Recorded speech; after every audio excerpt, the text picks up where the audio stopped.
Perfect. And I think you might have yourself on mute.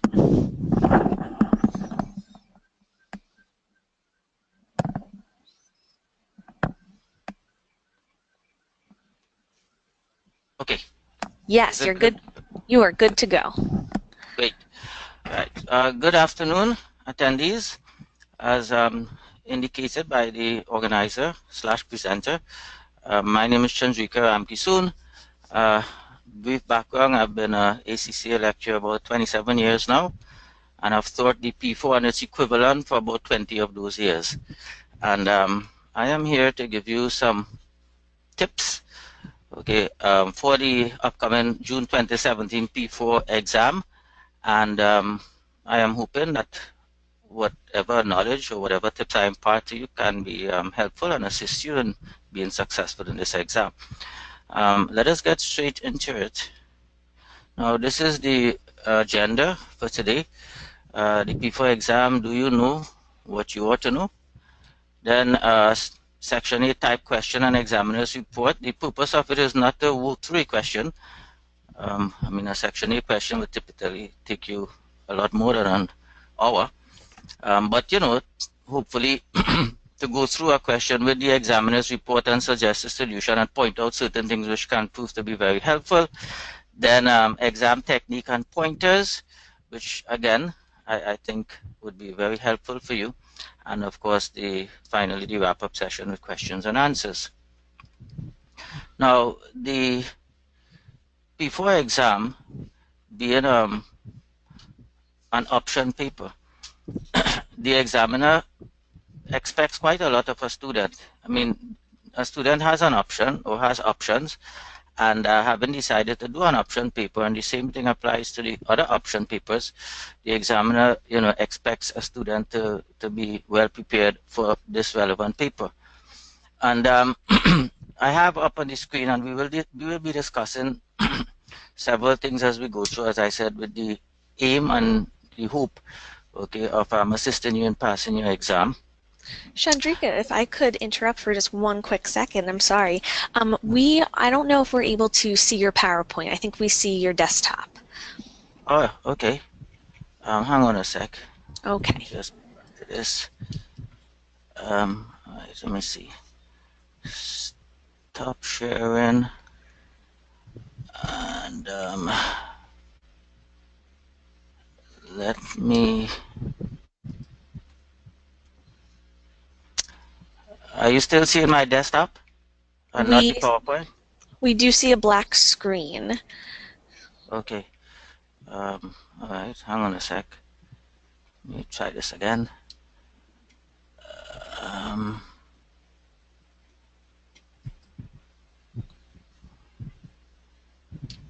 What about now? I believe you stopped sharing the screen with us. Okay, hang on. It's strange here because click to share your screen. I am. And screen 2. Share. And what about now? Yes, we now see the PowerPoint. Great. Perfect. Yes, previously you were seeing my big dog. That was a great desktop. Yeah, it's a nice mutt. Okay. Okay, great. Sorry about that. So we will get straight into it. Now, the P4 exam, as I said, the first section, okay, which we will be going through, the first item on the agenda. Do you know what you ought to know? I have outlined the section A and the section B. Of course, section A, as students ought to know, contains a compulsory question of 50 marks, and it is important that students understand carefully what, okay, the examiner expects in a 50-marker question. What I would be doing during the course of the presentation is I've copied certain comments, okay, of students having written the last March 2017 exam. Now, of course, they are anonymous, and this is to give you an idea as to how some students reacted, okay, after the last paper. And of course, one of the things we will be doing also is we will be looking at the examiner's comments on the last paper. And I think this can be very helpful. So we will come to that shortly. But of course, Section A normally significant issues. And the examiners, you know, whenever the examiner writes anything, be it a report, be it a syllabus description as what I have here, it is very important that you follow it to the letter, because your examiner does not, okay, write irrelevant stuff. I mean, he's very direct to the point. He's a very fair examiner as well, despite the fact that many students may not think so. So Section A will normally cover significant issues relating to the senior finance manager and or advisor, or advisor, and will be set in the form of a case study or scenario. The requirements of Section A question are such that candidates will be expected to show a comprehensive understanding of issues from across the syllabus. And this, of course, leads us to an important point. Students simply cannot afford to question spot and choose to focus on areas which they are comfortable with alone. Across the syllabus, as you ought to know, this 50-marker question can tap many areas, as was evidenced in the last exam. The question will contain a mix of computational and discursive elements. Within this question, candidates will be expected to provide answers in a specified form, such as a short report or board memorandum commensurate with the professional level of the paper in part or whole of the question. You need to convey to the marker that you are a P4 student and you are not an F9 student. And this, of course, is one of the major pitfalls that students seem to fall into. Answering a P4 question, okay, with an F9 thought process simply will not get you, okay, across the finish line. You need to bear that in mind. And we will be talking about this throughout the presentation. Section B, candidates will be asked to answer two from three questions, 25 marks each. Section B questions are designed to provide a more focused test of the syllabus. Questions will normally contain a mix of computational and discursive elements, but may also be wholly discursive or evaluative where computations are already provided. You know, one of the comments that students made after the last exam, many students commented, how could the examiner bring a question which was wholly discursive? And, you know, this shows you again that students may fall short by not reading the syllabus, going through the syllabus content, especially the requirements of question. The examiner has said that a wholly discursive question can be examined, and that is one of the reasons why I choose to put this up, okay, on the screen. So students actually accuse the examiner. I mean, I saw some of the feedback, and they wrote all sorts of things in their report form to the examiner, and really, I will say, in many instances, they were certainly not justified. Okay, so do you know what you ought to know? Now, a few important points here. Sorry about that. The P4 and the F9 papers are directly related. And when, you know, I say directly related, I mean that. Whilst a similar comment can be made for the other F and P papers, such as the F5 and the P5, and maybe the F8 and the P7, you know, and the F6 and the P6. No more, sorry, no more, okay, would you see that relationship than with F9 and P4. The underlying information, the underlying knowledge is absolutely critical and important. Now, the students who have got exemptions from F9 based on some other qualification certainly should have gone through the F9 syllabus, cross-reference, and ensure that they are acquainted with those areas. Students who would have done F9 or its equivalent many years ago should also acquaint themselves with the underlying and relevant crossover areas. That is very important. In fact, it's so important, I'll tell you what, in a class which I am doing right now for the P4, I have a couple of students who have also been sitting in an F9 revision. And the reason why is because they said, you know what, we realize that there are certain things that we just can't remember, didn't cover, or whatever, and we need to have this knowledge for the P4. And I didn't put that out to them. They just simply said, you know what, we think it's a good idea. and it is very important.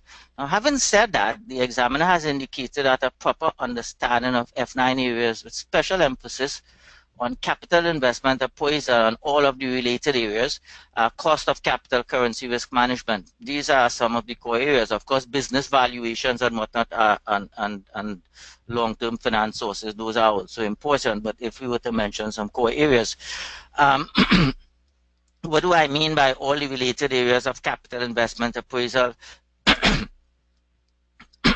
Things like capital rationing. Of course, you must be able to deal with taxation and inflation. And again, it's strange, but a student actually made a comment after the last exam. How could the examiner test us out on inflationary changes? I mean, surely these comments are really quite ridiculous. How could you make a comment like that? Okay, so tax and inflation, capital rationing decisions, risk and uncertainty, all those areas you are expected to know well.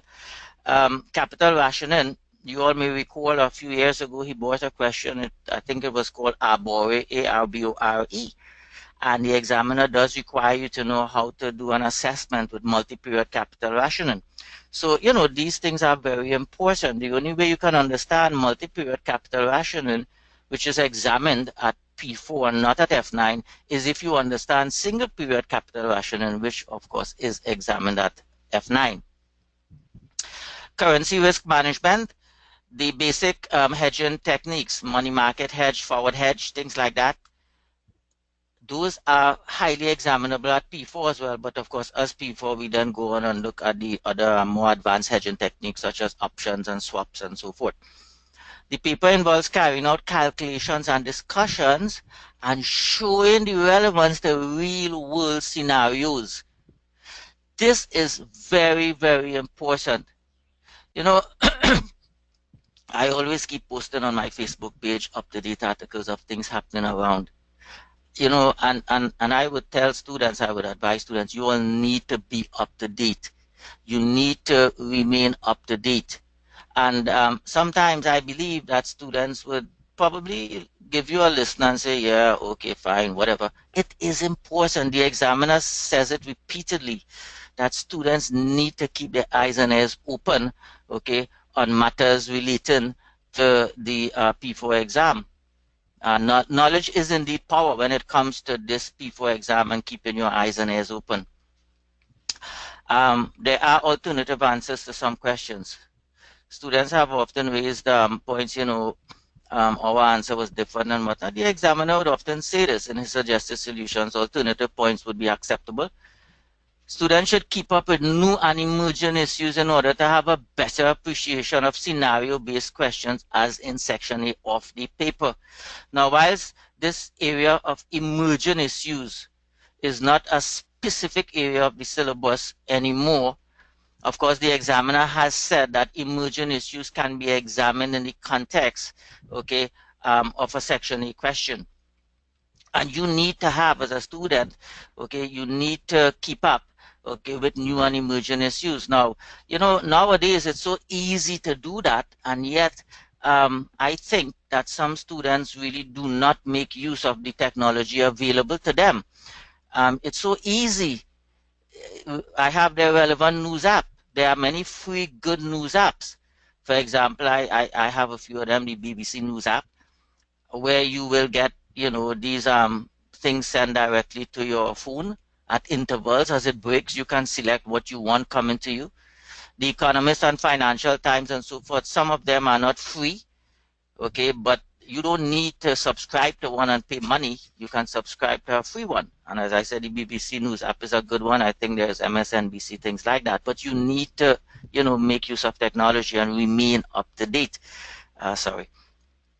Students must, note must, as emphasized, read the P4 technical articles. Again, students know this. I would often say, and lecturers would tell students, the examiner has said it, please read the P4 technical articles. One of the comments in the last exam, again, after the last exam by students, okay, went like this.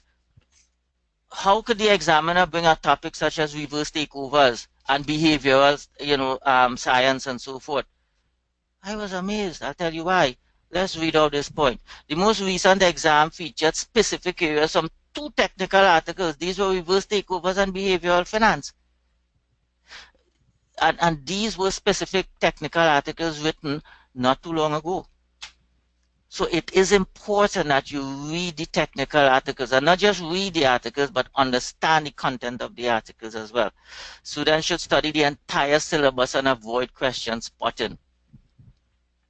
Studying the entire syllabus, what exactly does that mean? You may say, oh, you know, a typical BPP text might be 700 pages, a Kaplan text might be roughly the same, a Becker text. Studying the entire syllabus simply means the following, and I'm telling you exactly what it meant for me as a student. Put yourself in the position that in the exam, whatever the examiner asks of you, you can pick up some marks.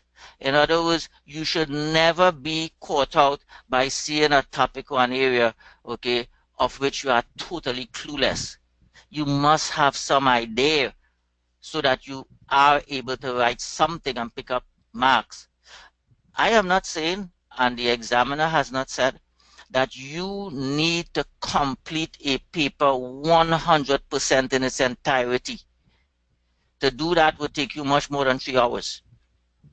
However, okay, you need to be able to attempt, as indicated in one of my closing points, all parts of all questions. You may not be perfect at everything, but you need to be able to pick up marks. You must be a mark grabber in the exam, okay? And avoid question spotting. Students, for example, might say, well, you know what, now why is there certain things we can say with a fair degree of certainty, such as, it's very unlikely that a reconstruction question is going to come back in this exam. But when looking at key areas such as cost of capital and investment appraisal and risk management and whatnot, you cannot afford to spot areas and say that wouldn't come, this wouldn't come, because certain areas like those can come in different ways, okay? And students should read all of the examiner's past reports and comment. Extremely important. You see exactly how the examiner tends to think, what they look for, and I think that's a really, really, really valuable resource. Now, what I'm going to do now, okay, very quickly, because obviously, as I said, a 50-marker question is a long question. Discussion of a typical Section A question with suggested solution and marking schema question from June 2013. Report of the examiner on this question, and I have indicated the source, so you can, okay, having, you know, viewed the session and going through the PowerPoint presentation after, at least you have the source available to you here. Report of the examiner on Section A of the last exam, March 2017. Some really telling comments there by the examiner.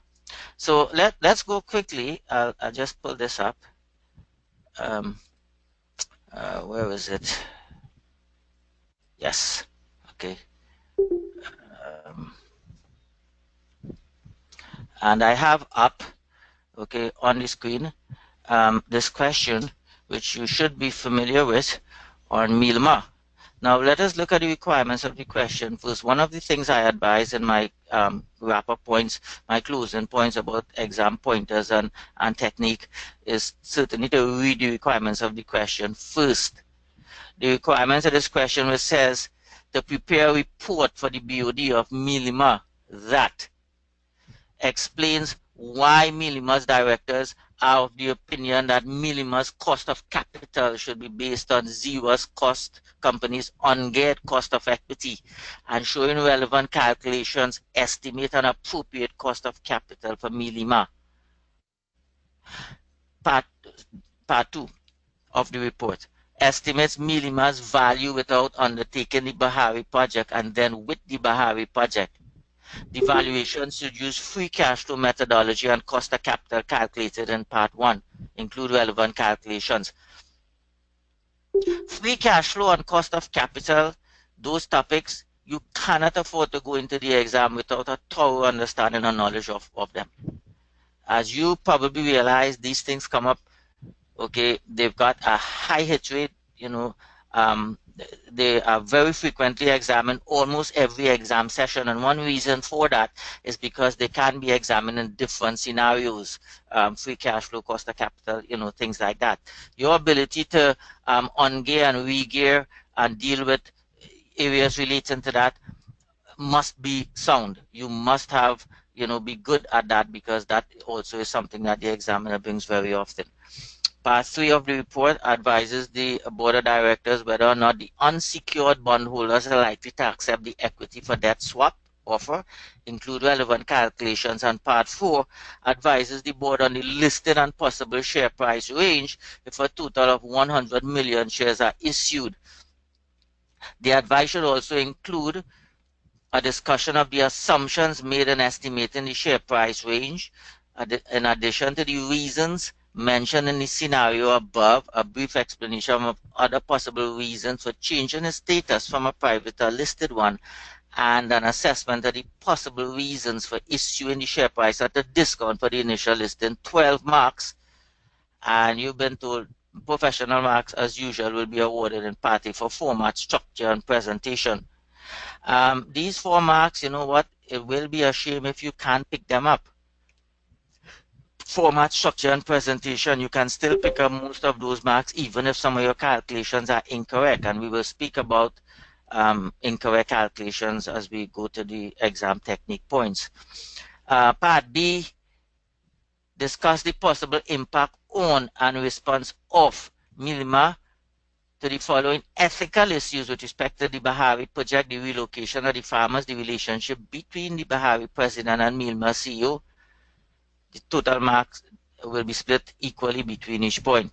So, quite an interesting question this was. If we were to look at some of the areas of the syllabus covered, cost of capital, dealing with cost of equity, ungear, and the sort of calculations where you may have to ungear and regear and whatnot. And in doing that, estimating a cost of capital. Then part B, free cash flow being tested, okay, and again in relation to the cost of capital calculated in 1. And part C, calculations relating to bonds, debt-related calculations. Some students, when seeing the term equity for debt swap in this question, the examiner in his report after said apparently, okay, some students interpreted that as a advanced swap, maybe an interest rate swap or something, which clearly had nothing to do with that. Okay, it was simply equity for debt. Okay, and it was a swap, an exchange. So that involved calculations relating to valuation and cost of debt, which are areas which you would have learned at F9 and which are also examined at P4. And then part 4, okay, involved giving some advice in relation to listing values, share price, okay, ranges, and of course other reasons why a company may seek to issue a share price at a discount for an initial listing, things like that. And it is important when preparing your report, as I said, maintain a professional outlook on things. Professional marks are given your normal report, 2 from the topic, and make use of appendices, of course, where applicable and necessary, and normally they would be applicable and necessary. Certainly in your report, if you tried, in the main body of your report, if you tried to show all your calculations, your report wouldn't be a report anymore. Okay, it would become very messy and untidy and almost illegible. So make use of your appendices, relate to your appendices properly, and of course ensure in your appendices your calculations are presented neatly. Not necessarily correctly. We do make errors. The examiner expects that you will make errors. Okay, but at least your work should be legible enough such that it can be marked by the marker. And of course, part B involve a little bit of an ethical discussion in relation to these 2 things. And this part B, okay, was a part where students, could have picked up marks very, very easily. And, again, reading and keeping your eyes and ears open to what is happening around you does broaden your perspective on things, especially in answer these type of questions. Now, we will go through quickly, okay, certain key parts of the question, but as I said, the objective is just to, point out certain things. It was a 50 marker question and a normal scenario, right? Whenever a scenario type question as this section is being read, I advise students, now remember you've read the requirements of the questions already, so you have a pretty good idea, okay, as to how the examiner and what he's looking for. Not total, of course, because it is quite a broad, question. As you read through the questions, I would advise that you make your little notes as necessary. Don't overdo it because remember, you're not going to get marks for making notes on your question paper. Okay, if you wish to make certain notes on your answer sheet, that may not be a bad idea, because that can be, like a plan then. And therefore, failing to complete the question, the examiner has a good idea as to what your thought process, okay, look like. But beware, okay, not to overdo it because those are just brief notes to help you as well. Also, as you read through the question, form a picture in your mind. It helps. All scenario-based questions, okay, would have some, well, scenario attached to them. And as you read through it, if you can, form this picture in your mind and visualize what is happening, okay, it helps tremendously. Okay, so Milima is a private company. Firstly, you would have identified or you would have seen in the requirements down here, okay, one of the things, an assessment of the possible reasons for issuing the share price at a discount for the initial listing. So apparently there's some, the company is thinking about, getting a listing as private right now. About 8 years ago, the company was bought out by its management and employees through an LBO, a leveraged buyout, of course, which is a form of corporate reorganization as well. Um, Due to high metal prices worldwide, the company has been growing successfully. However, because the company has significant debt borrowings with restrictive covenants and high interest levels, it has had to reject a number of profitable projects. The company has currently two bonds in issue as follows. Now, it has high borrowings right now. A leverage buyout normally implies that a high amount of debt was used to fund the buyout. And there are severe restrictive covenants, probably, implying normal restrictive covenants related to debt may restrict the ability of the company to raise more debt beyond a certain level where a certain gearing level would be exceeded. And of course, this is normally implemented or expected, because the existing bondholders need to protect their investments and ensure that the company does not extend itself too much. The downside, of course, for the company there is that it may not be able to raise more capital to undertake future profitable projects, which is apparently what is happening here. You've been given details of the two bonds in issue, okay, and your calculations that followed in this question, you had to do calculations related to both of them. Milima's board has been exploring the idea of redeeming both bonds to provide it with more flexibility when making future investments. To do so, the board has decided to consider public listing of the company on a major stock exchange. It is intended a total of 100 million shares will be issued in a newly listed company. From the total shares, 20% will be sold to the public, 10% will be offered to the holders of the unsecured bond in exchange for redeeming the bond through an equity for debt swap, and the remaining 70% will remain in the hands of the current owners. The secured bond will be paid out of the funds raised from the listing. So again, the purpose of the bond issue, which you need to recognize, sorry, the purpose of the equity issue and getting the listing to sort out the current high gearing level, which apparently is restricting the company from undertaking future projects. The details of the listing and the distribution of equity were published in national newspapers recently. As a result, potential investors suggested that due to the small proportion of shares offered to the public, and for other reasons, the shares should be offered at a substantial discount of as much as 20% below the expected share price on the day of the listing. which seems to be a reasonable expectation when one considers that the company is going public, but yet 70% of the equity is staying in the hands of the current owners. Okay. Milima financial information.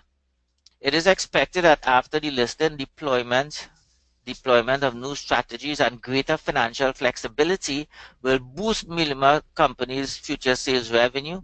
And for the next 4 years, the annual growth rate will be 120% of the previous 2 years average growth rate. Now, I'll tell you something about that. So the examiner in this paragraph is giving you information which will form the basis of calculations that you have to carry out, okay, as I said, as evidence in your appendix or appendices. That 120% was misinterpreted by quite a few students. The annual growth rate will be 120% of the previous 2 years average growth rate, meaning therefore you needed to find the average growth rate over the last 2 years and take 120% of it. Guess what? A lot of students did. They use 120% in relation to the last year's sales revenues and things like that, which I mean clearly is a recipe for disaster, because although the examiner, he will give you marks regardless of calculation errors, that is a fundamental mistake that you would have made there. Okay, and there are certain errors that you really should try to avoid, because they may not carry any give you any marks at all if they go to the heart of the question itself. After the 4 years, the annual growth rate of free cash flows to the company will be 3.5% for the foreseeable future. Operating profit margins are expected to be maintained in future, and that was helpful because it means that all you needed to do was find the current operating margins and work with that.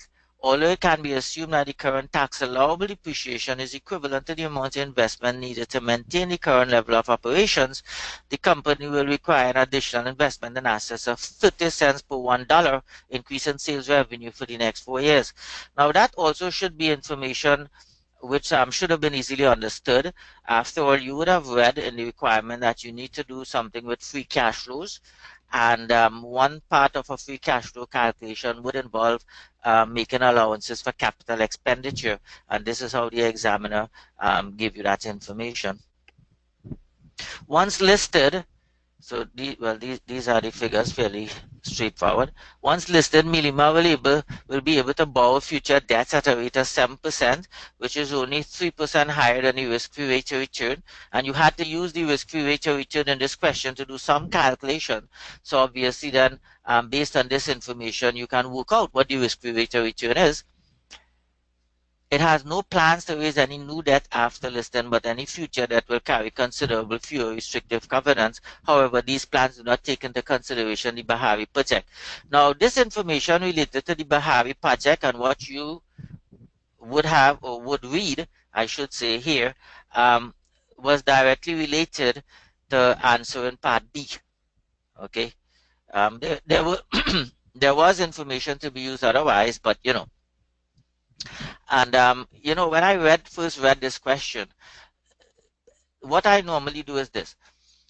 I would read the question before looking at the requirements, simply because I am not answering the question. I do that for a reason. The reason why I do that, okay, as a lecturer, is to try and pick out where the examiner may be headed and try and simulate what a student may actually do in the exam, which of course, as I said, I do not advise you to. I always advise you to read the requirements first. What I would then do is I would work through the question myself, okay, and then compare it with the examiner's suggested solution. And the reason why I do that again, okay, is because working it through, as how I see it, and then comparing it, would tell me, for example, if I made certain mistakes, or if in fact I did not, I would pick up certain things from it, which I could then impart to the students, because simulating that, I think, is an important tool which can be used by a lecturer to impart knowledge to his students or her students. So Bahari is a small country with agriculture as its main economic activity. A recent geological survey concluded that there may be rich deposit of copper available to be mined. Now it's agriculture, bear that in mind, and you already read the requirements about these ethical issues. This area is currently occupied by subsistence farmers who would have to be relocated to other parts of the country.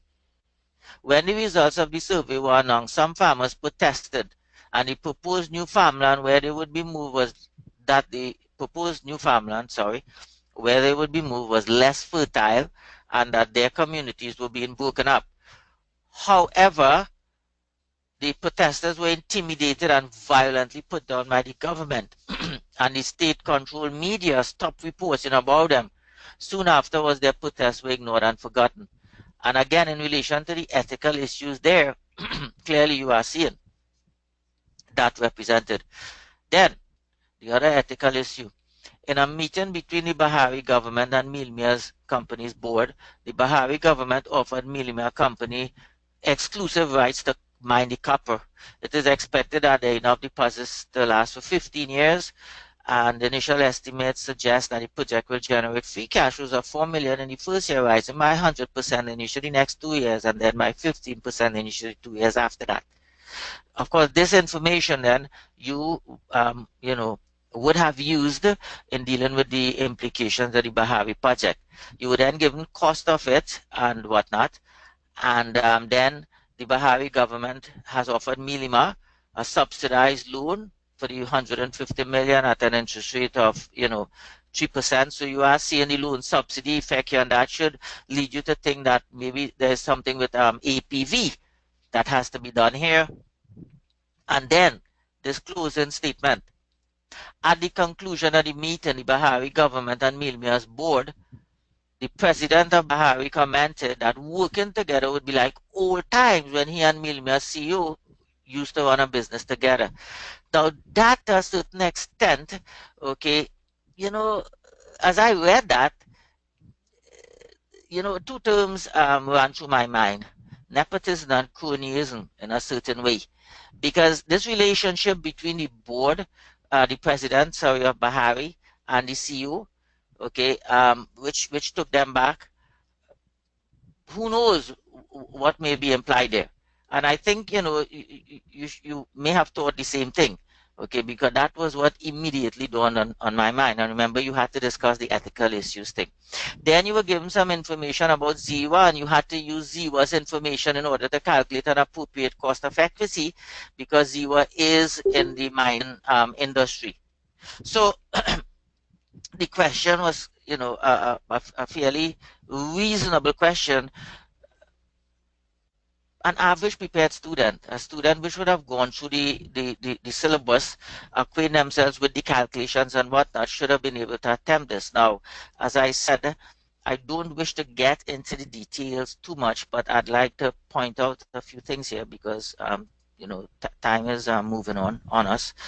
And, okay, let me show you something here.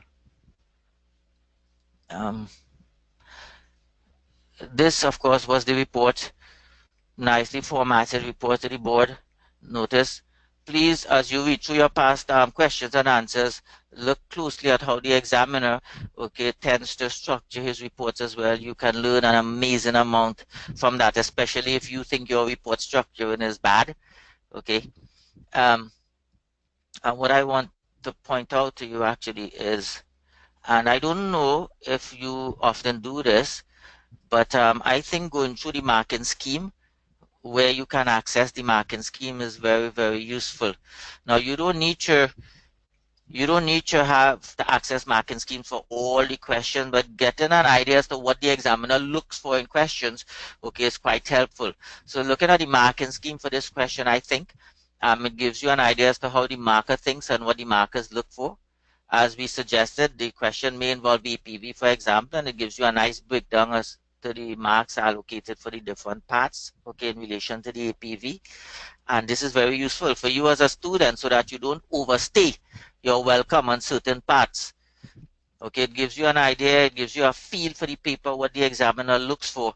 And, this I consider to be quite an important thing for students to look back at past marking schemes to get a feel, for what the examiner expects. Now, let me just quickly pull up this, okay. Right. Now, this was the examiner's report, okay, for that exam, June 13. And let's just go quickly straight to the question, right? And I'll point out certain things here very quickly. He said this was the first time a 50-mark longer compulsory question had been set and all that. We can bypass that.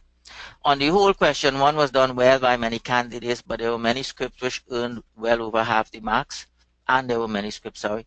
However, it seemed that many candidates spent far too long on this question to the detriment of the rest of the paper, which happens quite a lot. A 50 marker question, I think carries about, should take you about 90 minutes, okay? And obviously, a lot of students tend to overstay their welcome when answering these type of questions. They stay much too long and give up the opportunity to pick up marks on the more focused questions in part B. He did say to the detriment of the rest of the paper, and many of these comments apply equally to, you know, what happens on an ongoing basis with these section 1 questions. Good time management and ability to work under pressure and making a reasonable attempt at all the requirements of all the questions are key ingredients for success. Therefore, doing one question well, even if it is the longer question, but not doing the others well, is not likely to yield a good mark. Okay? And again, we'll cover these quickly in my closing pointers. The scenario, well, he gave you a rundown as to what is involved, okay? And the calculations involved providing a range of values for the equity with and without the new project, thereby offering advice on whether to undertake the IPO and so forth. He went on to say, Part A1 asks candidates to calculate an appropriate discount rate, cost of capital, that could be used to value the company and explain why this could be similar to the ungeared cost of equity of a competitor. The calculation required candidates to recognize and use M&M's proposition 2 with taxes.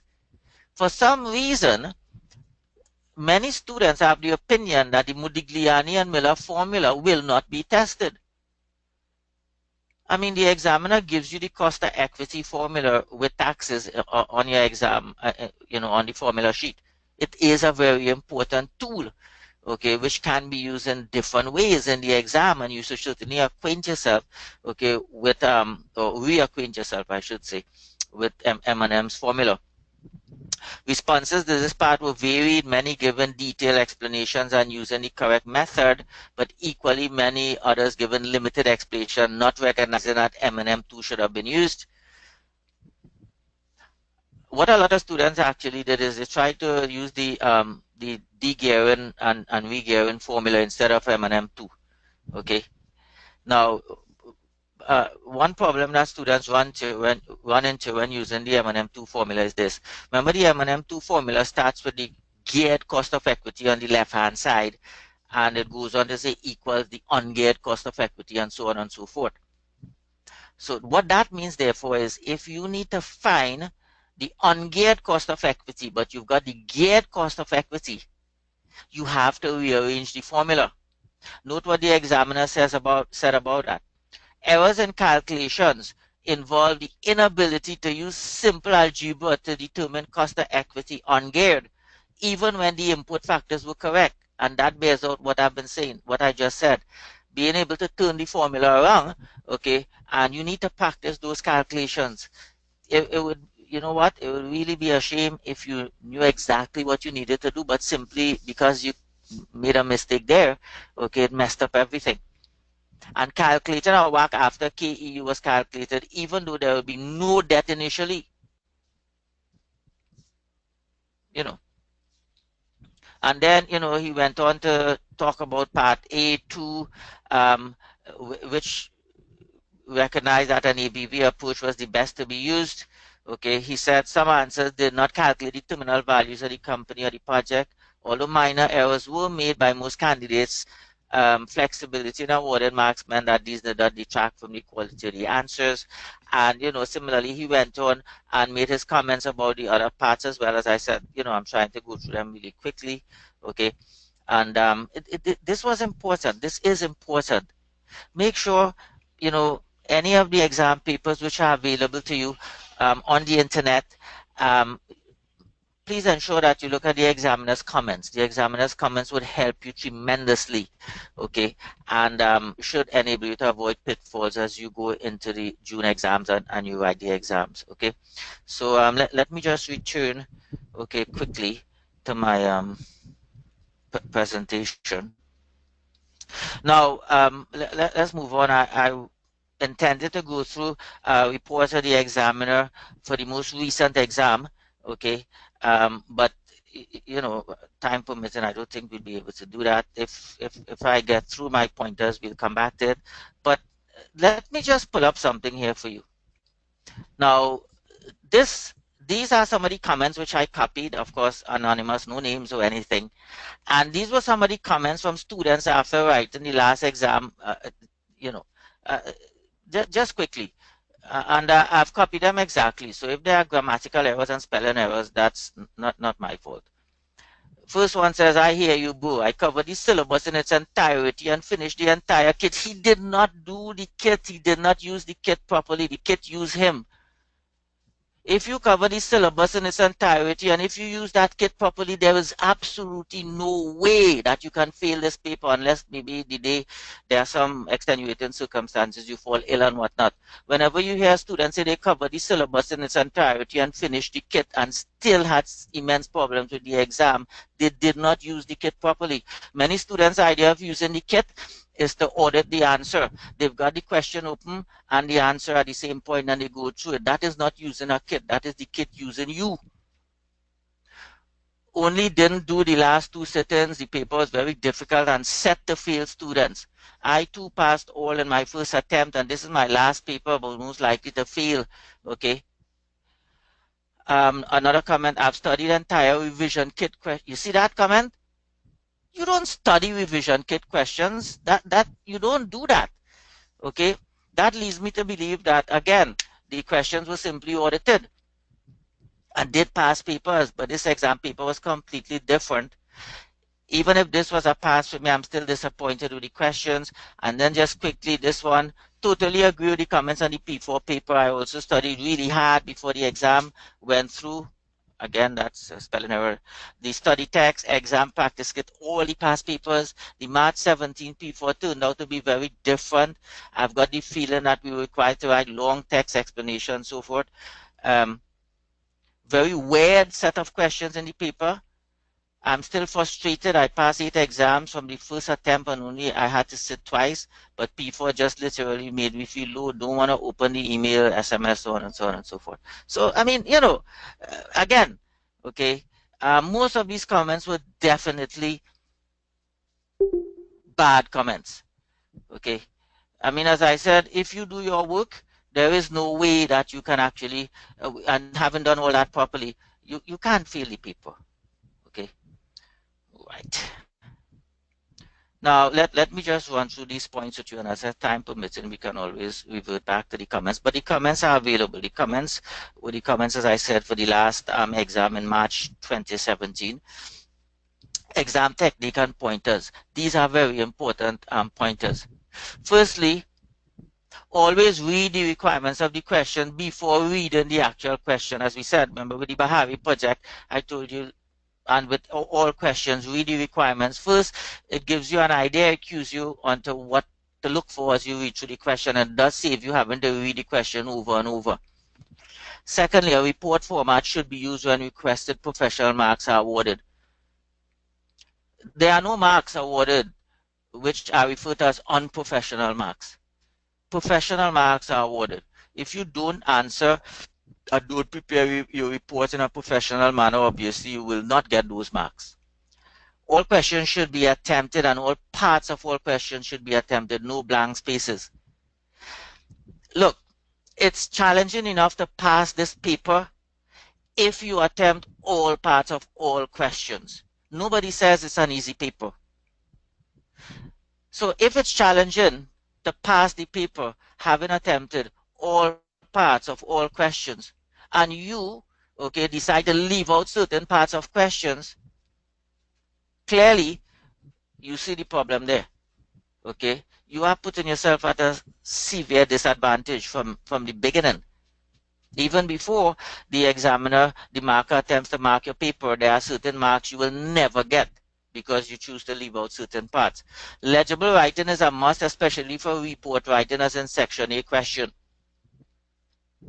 What I normally advise the students to do, my students, and I think I saw this somewhere as well, I can't remember where, um, in relation to your exam.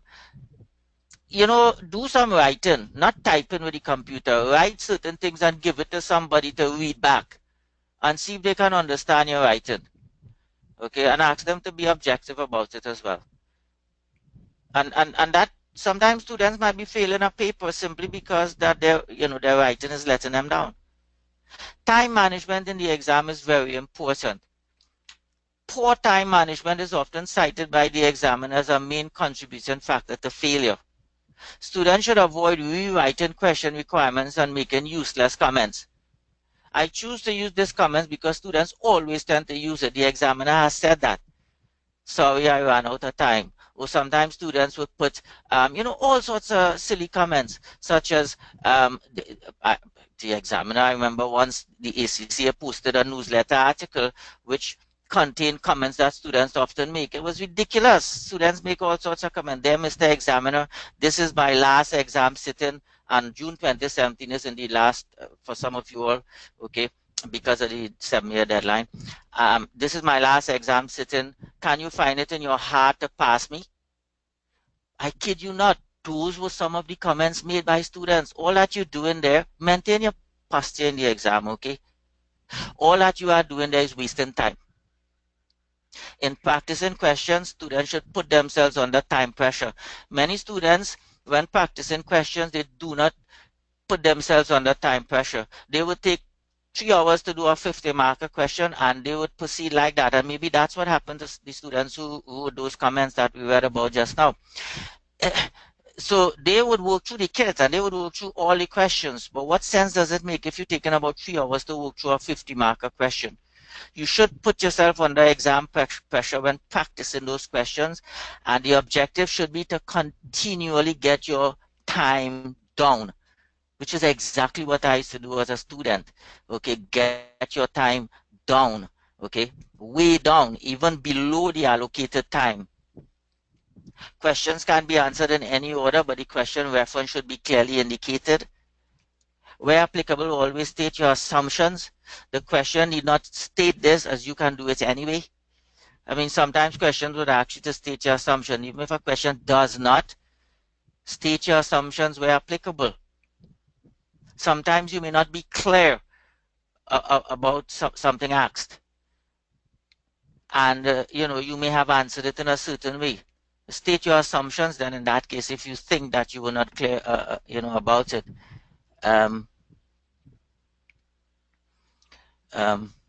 Right. Good structure and presentation is especially important for Section A questions, but equally applies to relevant parts of other questions. Round your figures when necessary, especially for a 50-marker question where you may be doing a foreign investment appraisal question and the exchange rate between, let's say, a UK company and some company located in some country is something like 1 sterling, 1 pound is 162.45 rupees or something like that. If you were to work in whole figures, obviously you never finish the question. So round where necessary and do not leave points hanging on a limb. What that means, for example, is if you tell the examiner that the PE ratio of a company is 16, go on and say what that implies in relation to the question. So these are some of the key pointers that I came up with.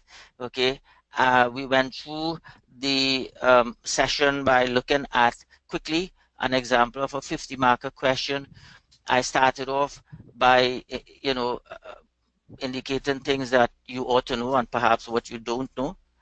And the objective, as I said, of the short presentation was hopefully to help you, okay, in your bid to pass the exam in June 2017, make that your last sitting for the P4. And please, I would advise that you do try to implement as much as possible these pointers in the presentation. Okay, they were carefully thought of. It's what I normally tell my students anyway. There's nothing here I think which is unreasonable. And of course, if you've got any further questions, you need any clarification on any points here in the presentation, my contact information is on the last slide. Um, but the presenter slash organizer would speak about that at the end. And I really wish you well and hope that you do get through with the exam in June 2017. Okay. And as I said, this last slide contains my contact information. If you need to reach out to me directly, feel free. Okay, I will attempt to answer any of your questions in relation to any part of the syllabus that you may have. So at this point, I will turn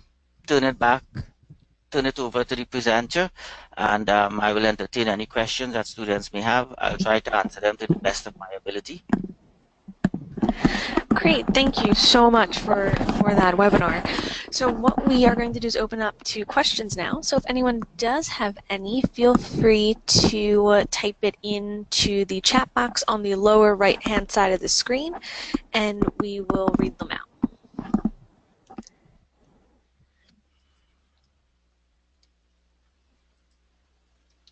And don't be shy. We are sure that the question that you have, someone else in the audience has it as well.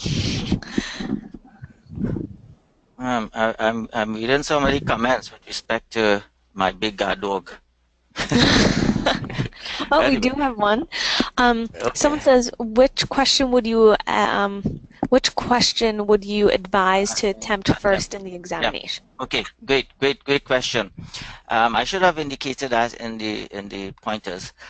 I always advise students, to attempt the Part B questions first.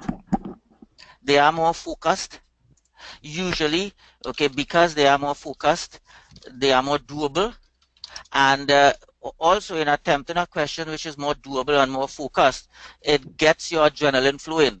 It avoids that initial few minutes of freezing up. And once you get into the mood, okay, by the time you get around to the 50 marker question, I think you're in a good way. Of course, please manage your time. That is important. But that is my advice I would normally give. Okay. And then someone else asked, where can they find the recent March 2017 ACCA questions and answers? Well, these have not been posted up. They are not on the website. And I mean, I happen to get a copy, okay, because of my affiliation. But for a student, I honestly don't know. I mean, I can look into that, and I can always get an answer back to the presenter. But I don't know off the top, okay, because the examiner, they've stopped publishing the actual on the website. There are actually some exam resources that I just found, and I will include this link in the chat box to everybody. It's for exam resources that is a part of the ACCA website. So whichever paper you are going to study, you can filter through the different resources, such as syllabus and study guides, different past exam papers, practice tests. So there's a whole bunch of different things you can review on that site. Now, DJ, just butt in here. I don't know if the students are accessing that now, as I said, unless it's something that I didn't see before. I don't know if that would also give them the most recent exam, because what the ACCA, the actual most recent exam publishes way back September 16. So, correct. You are correct. It wouldn't be the most recent, but it would be something as recent as they have published. Okay, but I can look into that and get back an answer to you, which can be filtered to the student. Great. Do we have any more questions?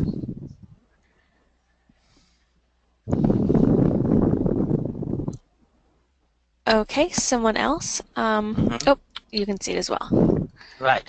In terms of preparing for the exam with 2.5 weeks left, how do you think you should approach revision now? Well, there was a question recently posed on ACCA WhatsApp chat site, and the student indicated that they are writing 2 papers, F papers, in June, and they have not been studying, and what is the best way of approaching? Now, I indicated my answer was it will be very unrealistic to assume that you can pick up the course at this stage and be successful at the exam. And I advise them that, still attempt the exam if you've paid for it. Best case scenario, you'll pick up worst case scenario, you will pick up some information with, and get some experience. Best case scenario, you may be lucky. So in answering your question, it depends on how much work you have been doing. Now, if you have been studying, okay, if you have been doing work and you have been going through past questions, and you have an organized study approach, what I would suggest in the last 2.5 weeks is that you focus a lot on the examiner's past comments, marking guides, and things like that, rather than actually you know working through very lengthy questions. If, of course, you have not been doing that, then what I would advise in the last 2.5 weeks is that you try to work through some of those 50 marker questions, put yourself under some time pressure, and of course, look again at the examiner's comments and whatnot as you attempt them. So it does depend on how much work you have been doing over the past semester. Okay. I'm still finding it difficult to answer most of the past questions and I've studied hard. Do you think this is possible? You know what, Miss? Well, I mean, um, I'm sorry, but I don't know if it's a Miss or Mister. Um, you know what? I understand that. Okay, P4 is a paper like that. You will find it difficult. You will always have that doubt. But firstly, if you have been doing work right along, okay, think of what you know, not what you don't know. And as long as you have had an organized approach to your studies, okay, you have done a lot of the work. Now, you said, do you think this is possible? It is possible.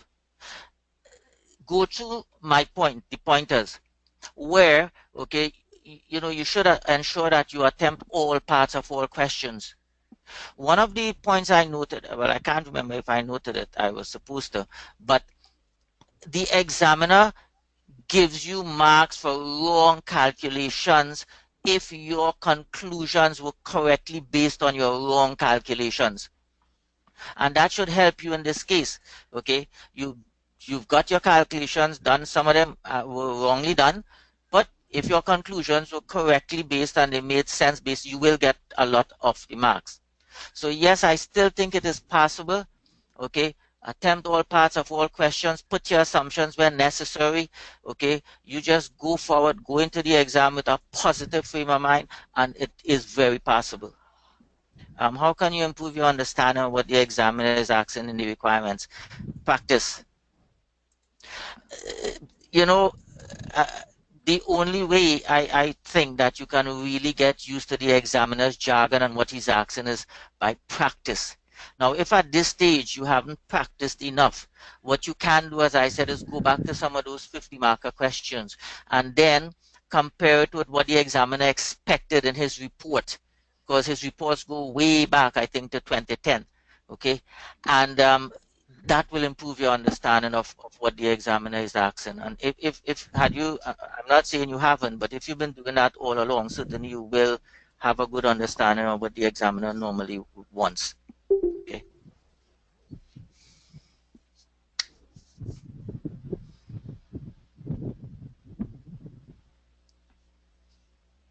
Um, okay. Therefore, we should focus on all. Well, those are papers available now. You should focus on as many questions as possible, because the P4 examiner, the P4 exam has not really thrown out certain areas. If anything, they've added. So, the more practice that you do and you get, the better for you. So you should as many questions as possible. Okay. And if it's 2010 upwards, fine, the more the merrier. Just remember though that there was a change in the format of the exam, okay, from 2013 where we have the 50 markers, but content-wise it's pretty much the same thing. After all, what the text do, BPP and Kaplan and so forth, they simply take all 35 marker questions and convert them into 50 marker questions by adding on bits.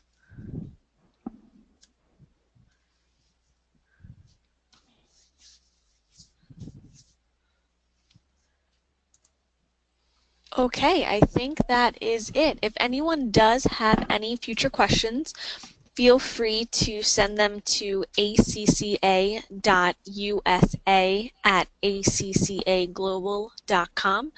And if we can't answer the questions, we'll make sure it gets into the right hands of those that can.